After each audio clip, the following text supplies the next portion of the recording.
So when I left the small world of high school to go to the much larger world of college, I had a lot of apprehension about how am I going to find my place, and how are people going to know who I am in such a big place?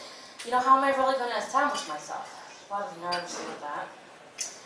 I attended on a scholarship the wonderful University of Pennsylvania right here, which is a great institution. But for me, it was a real culture clash, and you know, it took a lot of getting used to a place where people's jewelry wasn't fake. I was constantly trying to pick up on other people's social cues that I didn't really understand, kind of the same way I feel now when I go to Zumba. And there were all kinds of things at Penn that were new to me, like foods. Edamame beans I had never seen. I would eat the shells until I saw other people were putting them in a little bowl. And everybody was wearing things that said Patagonia, and I was like, what is that? Is that a country? Why is everyone wearing that, like getting that souvenir shirt like I love New York? And for 4 years, people were talking about getting jobs in consulting, and I was too embarrassed to ask what that was. I still don't know what that is. But I got used to Penn, I got used to college, and you know, living on my own and cooking on my own was another thing about being in school. I lived in an apartment with four girls, 3 other girls, 4 of us total, and of course we had a microwave. Now when I was growing up in my house, we never had a microwave because my mom is old school Italian, and as she said, why do I need a microwave? I don't need to reheat anything, I cook from scratch, I use a pot. None of that sauce in jars. My mom is very wary of new technology. Recently I went on the computer at my parents' house, logged into Facebook, checked it, you know, signed off. My mom comes over to me. Am I signed up for that now because you were on it? I don't want to be signed up for that. No, Mom. She did eventually get a microwave, but she unplugs it in between use. So, one night, during finals, late at night, I decide I'm going to heat myself up a frozen super pretzel, soft pretzel, in the microwave. So I pull it out, look at the directions really quick, 3 minutes, take it out, stick it in, just enough time to listen all the way through to Mariah Carey's All I Want for Christmas Is You.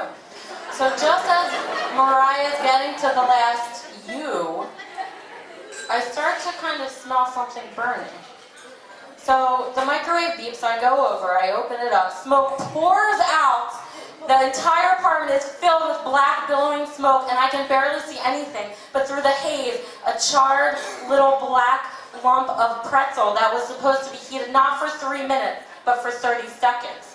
So there is smoke all over the place. I'm getting very concerned about inhalation, so I run over to the window, but we live in a high-rise, 7th floor. I have a fear of being near open windows in high places because I'm afraid I'm going to lose my senses and jump out. So I go over, but I can't bring myself to open the window, so I go back to the microwave, but there's smoke everywhere, so I go back to the window. I can't do it, I have to, I can't do it. Smoke is everywhere.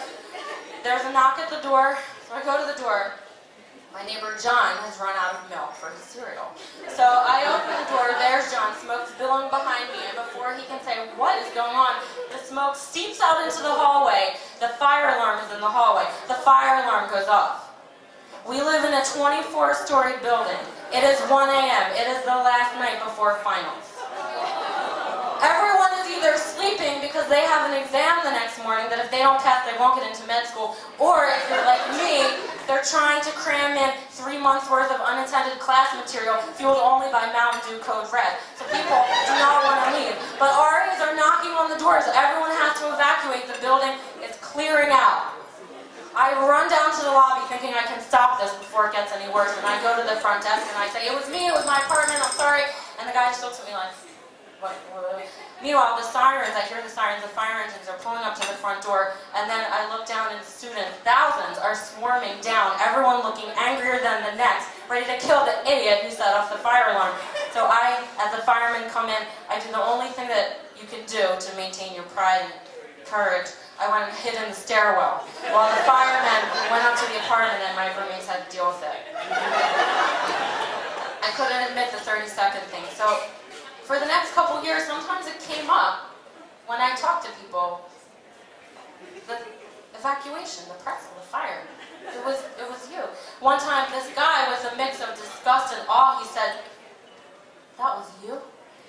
I grabbed my guitar, I got out of there, I thought everything was over. That was you. And at that moment I felt validated. All the fears had been put to rest about finding my place, I had made a name for myself at Penn.